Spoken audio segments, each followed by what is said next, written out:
పిల్లలు, సరస్వతీదేవి జన్మించిన రోజు మాఘశుద్ధ పంచమి. దీనినే వసంత పంచమి అని కూడా అంటారు. వసంత పంచమి రోజున సరస్వతీదేవిని అందరూ పూజిస్తారు. మనం కూడా సరస్వతీ స్తోత్రం నేర్చుకుందాం.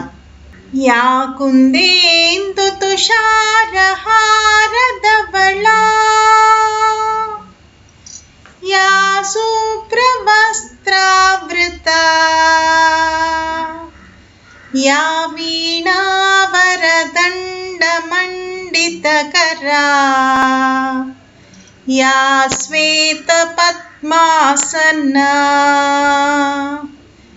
యా బ్రహ్మాచ్యుత శంకర ప్రభృతిభిరే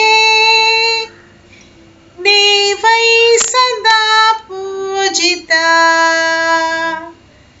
సా మాం పాతు సరస్వతీ భగవతి నిశ్శేషజాడ్యాపహ.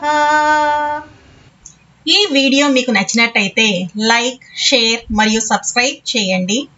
కొత్త వీడియో నోటిఫికేషన్ కొరకు బెల్ ఐకాన్ను ట్యాప్ చేయండి.